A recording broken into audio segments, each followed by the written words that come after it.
Shalom Ouvracha. Qu'est-ce que ça fait du bien de se retrouver. Nathan Tzotzita, écoutez ça.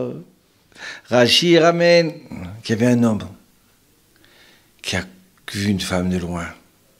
Elle s'appelle Hana.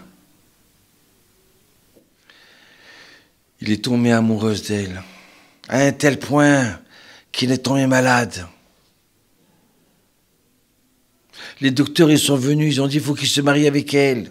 Autrement, il va mourir. Et on dit, mais c'est pas possible, elle est mariée. C'est impossible. Et voilà que le mari de Nathan, de Hana,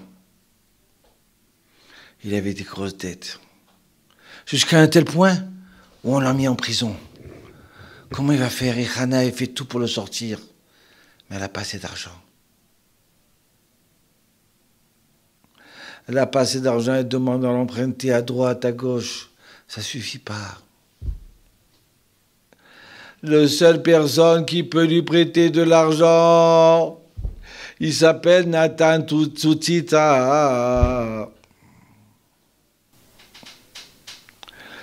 Et son mari, il pleure. Il va devenir fou en prison. Et voilà que se présente chez Nathan Tzotzita. Il lui dit, qu'est-ce que tu veux? C'est mon mari, il est en danger. J'ai besoin d'une somme d'argent. Prête-moi-le. Prête-moi cet argent. Nathan Tzotzita, il donne l'ordre de lui prêter toute la somme et de lui rajouter en plus.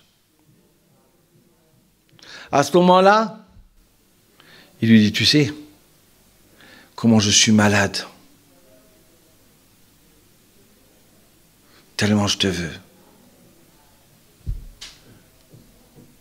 Elle lui dit, écoute-moi bien. Surtout, ne faute pas. C'est dommage pour toi. C'est dommage pour moi. Il y a beaucoup de gens qui ont fait ces fautes-là. Tous les gens qui ont fait ces fautes-là, ils ont regretté amèrement. Ils sont devenus pauvres. Ils sont devenus fous de ces fautes-là. Sois un homme, sois un héros, et sauve-toi de cette faute-là. Tu vas tout gagner.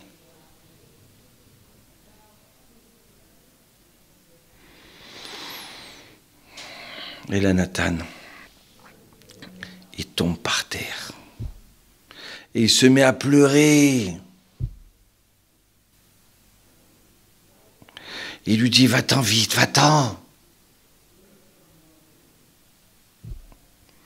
Et là, elle rentre chez elle. Elle a libéré son mari. Et son mari, il veut pas croire à cette histoire. Un homme qui est malade comme ça, tellement il te voulait, il n'a pas fauté. Je n'y crois pas. Un jour, Rabbi Akiva, il est en train d'étudier. Il regarde par la fenêtre un homme sur un cheval, avec une lumière, une flamme au-dessus de sa tête. Ouais. Il dit à ses élèves, mais qui c'est ça? Il dit, lui, c'est un homme impur. C'est un homme qui toute sa vie est parti avec des femmes impures. Appelez-le. Et là, il vient et dit, dis-moi, quelle mitzvah tu as fait? Dis-moi, j'ai fait aucune mitzvah, moi. Qu'est-ce que je fasse? Qu'est-ce que j'ai fait? Raconte-moi. Ah, tu parles de ça. Et il lui raconte. Il lui dit, Rabbi Akiva, Nathan Tzotzita, Nathan, si tu savais le geste héroïque que tu as fait, comment tu as pu te surmonter,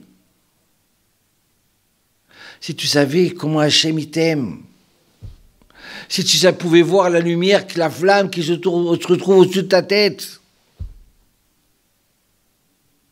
et où tu marches, où tu vas, il y a cette flamme qui est avec toi. Tu as gagné ce monde et le monde du futur, alors que tu allais tout perdre. Tu as tout gagné. Il lui dira Rabbi Akiva, je t'en supplie, étudie avec moi à partir de demain. Il s'est mis à étudier avec lui, jusqu'un jour, le mari de Hana, il va à la yeshiva. Et oui, de temps en temps, il faut savoir quitter ses habitudes et rentrer au Beth Midrash. Respirer le parfum de la Torah. Respirer, voir des gens qui sont... Et là, il voit Rabbi Akiva. Quel visage extraordinaire. Quelle lumière. Puis d'un seul coup, il voit celui-là. Nathan, tout de suite, mais qu'est-ce qu'il fait là? Il se lève pour s'énerver, mais qu'est-ce qu'il fait ici au Beth Midrash? À ce moment-là, il lui raconte l'histoire. Ouais, Rabbi Akiva, il voit une lumière, une flamme au-dessus de sa tête. Donc il n'a pas fauté. Ouais, heureusement que je suis parti au Beth Midrash. 24 000 morts dans la paracha de Balak et de Pinchas. Pourquoi? Juste, ils vont rentrer en Eretz Israël. Chaque personne, c'est un génie. C'est des purs 40 ans de formation de Torah. Et dès qu'ils ont vu les filles de Moab, 24 000 élèves, 24 000 personnes, ils n'ont pas tenu. Ils ont fauté.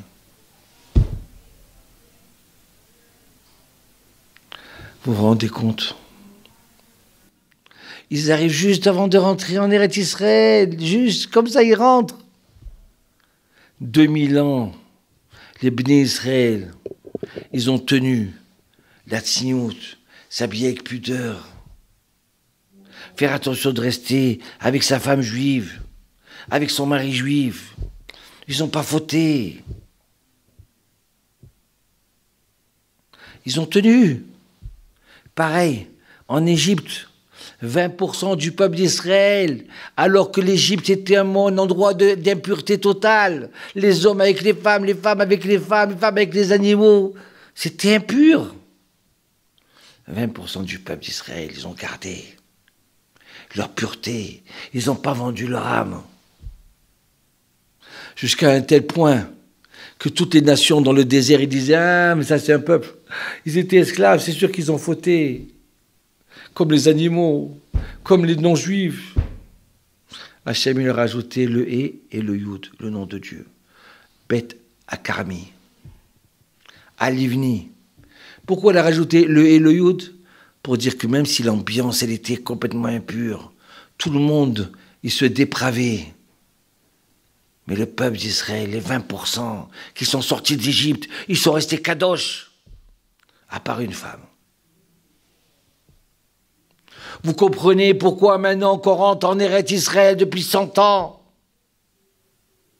Le mauvais penchant de l'inceste, de la débauche, il explose de partout. Et nous, il faut qu'on tienne. Oui, on est des Juifs. Nous, on va sortir, on va recevoir Eliyahu Hanavi, le Mashiach. Donc, il ne faut pas tomber. Ah, tu vois celui-là avec un âne, celui-là avec une femme mariée, celui-là avec un homme marié. Ce n'est pas pour nous. Mais s'il y a tellement d'artistes, on est aimanté par ça.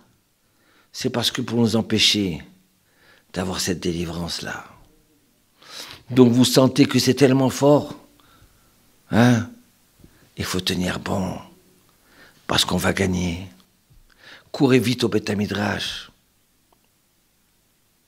Sauvez-vous de tous ces endroits-là impurs, de ces familles, de ces juifs ou de ces juives, ou de ces goïms qui sont impurs. C'est pas de chez nous, là. Nous, il faut qu'on fasse participer de la Géoula. Vous comprenez pourquoi maintenant il y a tellement d'attirance? Pourquoi il faut faire tellement attention ce juillet-août là?